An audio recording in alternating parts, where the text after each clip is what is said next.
My name's Aiden, I'm 26, and I've always been the quiet one in my family.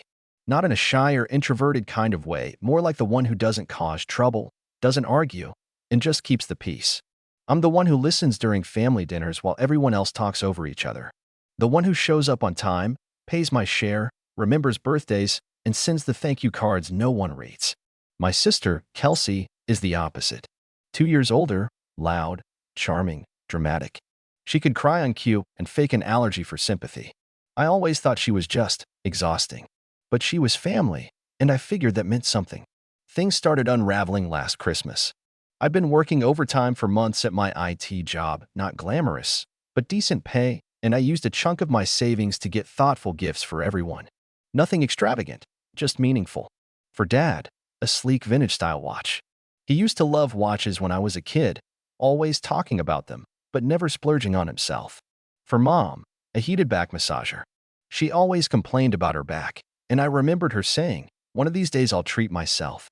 For Kelsey, a framed collection of photos from our childhood, high-res prints I scanned and restored myself, each captioned with memories in my handwriting. We had our traditional dinner, turkey and cranberry everything, followed by the gift exchange. Kelsey opened hers first. She barely looked at the photos. Just gave me a quick, "Oh, thanks," and set the frame aside like it was a paperweight. Mom unwrapped the massager and smiled, saying it looked cheap but sweet. Then came Dad. He tore off the paper, saw the watch, and said, "This is it." He turned it over in his hand like it might start doing tricks. "Your sister pays for the utilities, the groceries, your mom's salon visits. You think a trinket makes up for that?" I blinked. I honestly didn't know what to say. My sister's fork scraped her plate as she added, "It's okay, Dad. Some people just contribute in other ways." I looked at Mom. Nothing. No defense. Not even a half-hearted "thank you." Just silence. I should have spoken up right then. But instead, I smiled. Just like always. Swallowed it. Because the thing was, my sister didn't pay for the utilities. Or groceries. Or salon visits. I did. 2 years ago, after a family emergency left my parents struggling with late bills and Kelsey bouncing between jobs, I stepped in. Quietly. I set up auto payments from my account to cover everything they needed. The electricity, water, gas, the Wi-Fi. I transferred monthly grocery money directly into my mom's debit card. Kelsey's contribution was forwarding me receipts and requesting reimbursements. I never said no. I never asked for credit. I figured they knew. Or maybe I just hoped they did. So I sat there at the dinner table, listening to them praise Kelsey for holding the family together while I got scolded like a freeloading guest. My ears buzzed. Not with anger, not at first. Just disbelief. Like watching a car crash in slow motion and realizing I was the only one who saw it coming. Then came the note. Kelsey slid it across the table like she was passing a secret in high school. A folded piece of gold-trimmed stationery with Aiden written in big cursive letters. I opened it. "We've agreed it's time for you to move out." No explanation. No signature. Just that. I read it twice. Then again. Kelsey was already digging into dessert. Mom was laughing at something on her phone, and Dad was pouring himself a second glass of wine. I felt this strange stillness wash over me. Not anger. Not hurt. Something colder. Like clarity. I excused myself quietly. No one looked up. I walked to my old bedroom, which had basically become a storage space for random junk, and sat down on the edge of the bed. The mattress still creaked like it did when I was 16. I pulled out my phone, opened my banking app, and looked at the autopay list. 8 recurring charges. 2 grocery transfers. 1 shared credit card used for emergencies, currently sitting at $3,200, almost all from my sister's transactions. I could have shut it all down in seconds. I didn't. Not yet. Instead, I waited. I spent the night in that room, thinking, remembering. Like the time I stayed home from college to help when Mom slipped a disc and Kelsey couldn't get time off. Or the time Dad's car died, and I co-signed the lease on a new one because his credit was too low. Or the time Kelsey blew up at me for not supporting her dream to launch a skincare line, and still asked me for money 2 weeks later. I'd let it slide. Over and over. Maybe that made me complicit. By morning, I had a plan. I went back to my apartment, which I rarely stayed in since I was always helping at home. I made coffee, sat on my couch, opened my laptop. Then, one by one, I did 3 things. I canceled every utility payment in my name. I froze the joint credit card. And I emailed one document to the landlord of my parents' house, a scanned letter from 2 years ago, confirming that the lease had been quietly transferred to my name when Dad's credit was rejected. They'd asked me to co-sign, and I agreed. Only the landlord had ended up putting me down as primary leaseholder. I never mentioned it. I just paid the rent. But now, I wasn't going to. The next morning, I got a text from Kelsey. Why is there an eviction warning taped to the door? I didn't respond. Then another. What's going on? Then from Mom, call me. Please. Then one from Dad. We need to talk. Urgently. Still, I said nothing. But that was only the beginning. By noon that day, my phone had 22 missed calls. 8 from Mom, 11 from Kelsey, 3 from Dad. They were spiraling, the kind of desperate flurry I'd grown too used to fixing. Normally, I'd be halfway into an apology by now, trying to patch things up, easing their panic. But not this time. Instead, I brewed a second cup of coffee, turned on some classical music, and let the storm unfold. It didn't take long before the messages turned from confusion to full-blown rage. Kelsey, are you insane? You can't just cancel everything. We live here. Dad, fix this now. You're being childish and vindictive. Mom, I don't know what's gotten into you, but your father is furious and we're all scared. Please. And finally, the message that pushed me over the edge. Kelsey, after everything we've done for you, you wouldn't even have a job if it wasn't for Dad's connections. The least you can do is pay your part. My part. I stared at that phrase, letting it really sit with me. Because for the first time in a long time, I realized I had no idea what my part even was anymore. Apparently, it was everything. Every payment, every favor, every silent sacrifice wrapped in a tidy little bundle and handed off like a receipt they were tired of carrying. I was never thanked, never acknowledged, not even seen. And now, I was finally done. I logged back into the landlord portal, reviewed the formal lease transfer I'd initiated the night before, and finalized the cancellation of automatic payments. The eviction notice had already gone out, but I added a final note, citing non-payment and vacating of responsibility. It was over. That night, I blocked them all. I didn't make a scene. I didn't yell. I didn't post a dramatic rant online or tell the world how unfair they'd been. I just stepped out of the chaos and closed the door behind me. But things weren't quiet for long. 3 days later, I ran into my cousin Leah at a coffee shop. She hugged me tight, tighter than expected, and whispered, I don't know what's going on, but Kelsey is telling everyone you've lost your mind. I laughed. For real, this time. Because of course she was. Apparently, the family group chat, which I was no longer in, had lit up like fireworks the moment the eviction notice landed. Kelsey spun it into a story about how I'd cut off the family for attention. She said I was mentally unstable, accused me of stealing money, and told everyone I'd hacked their accounts. My uncle called to ask if I was okay. My aunt sent me a thinking of you card. A few cousins quietly reached out, confused and concerned. I told them the truth. No embellishment. No drama. Just the facts. I paid for everything. They took it for granted. They pushed me out. And I let them. Now, I was done. That would have been the end of it. A clean break, if not for what happened next. Late one night, 2 weeks after the fallout, there was a knock at my door.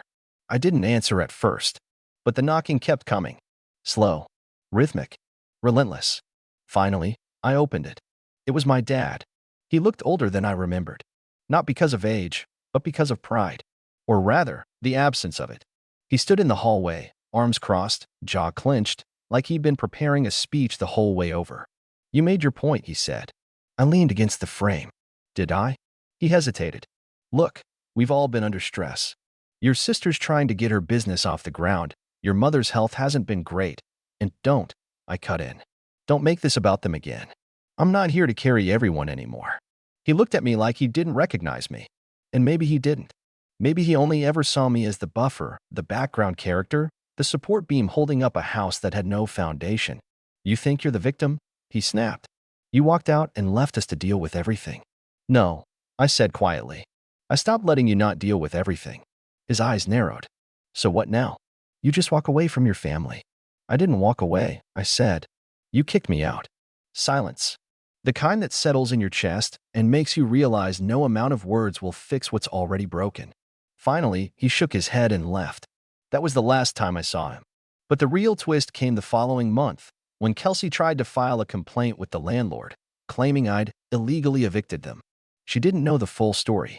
Or maybe she never bothered to ask. What she didn't realize was that I wasn't just the primary leaseholder. I was also the sole tenant.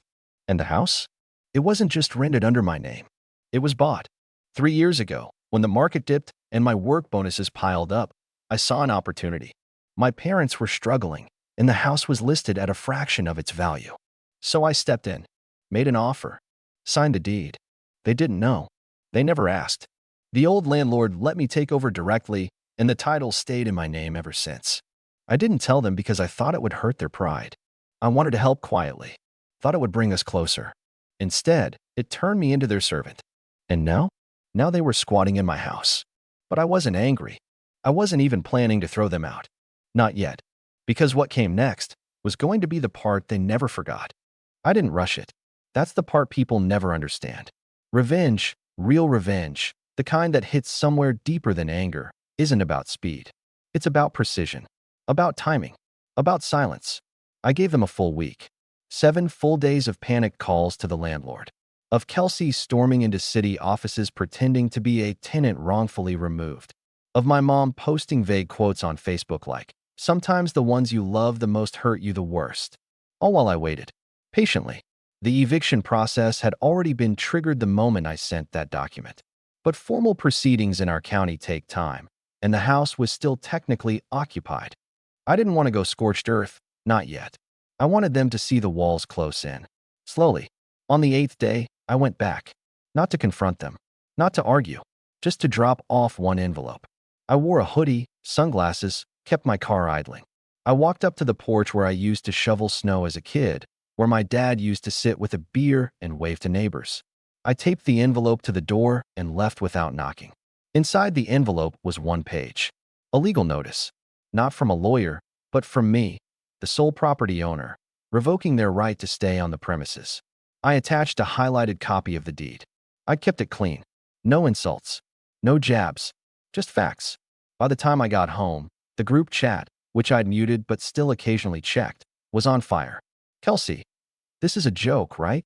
You bought the house. Mom, how could you not tell us? Dad, if this is real, you better fix it before I do something I regret." Then Kelsey again.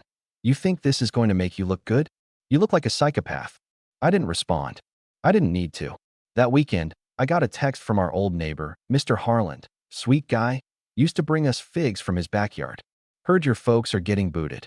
About time, honestly. Hope you're okay, kid." That hit harder than I expected. It wasn't that I wanted them homeless. I didn't. Despite everything, I wasn't trying to ruin them. I just needed them to understand. To finally feel even a fraction of the weight I'd carried for years. But something about hearing it from someone else, someone who'd seen it all from the outside, made it real. And things were starting to snowball. Kelsey, who'd always had a flair for dramatics, tried to rally sympathy from extended family.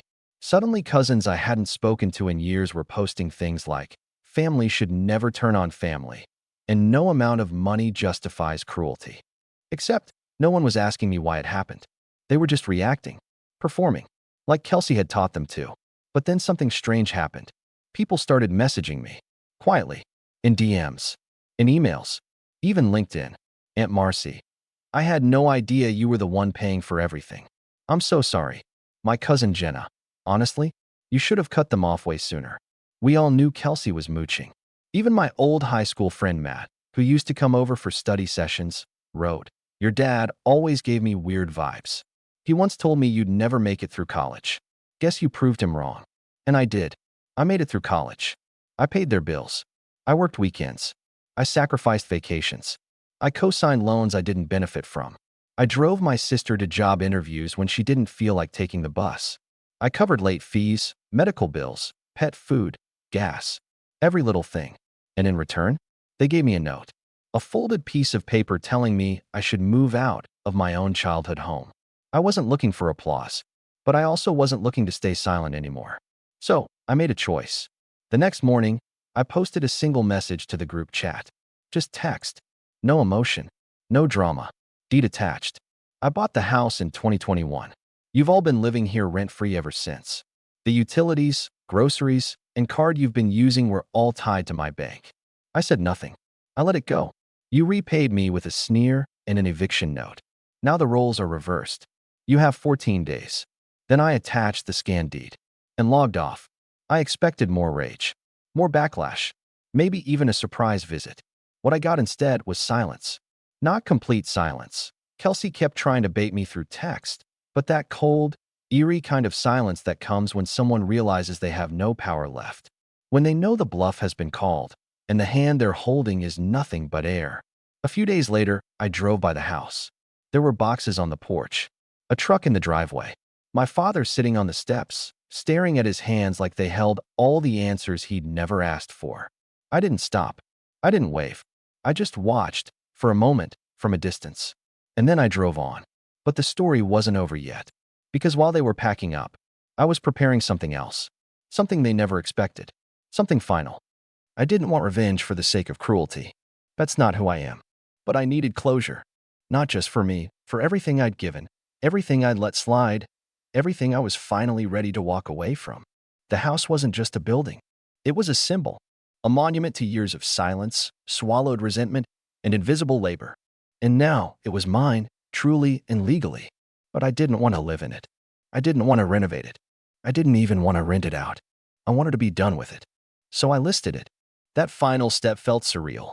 Uploading the photos, writing the description. I debated whether to mention the fireplace I'd once decorated for Christmas or the back patio I'd helped my dad build as a teenager. In the end, I kept it simple, clean, detached. Within days, offers started pouring in.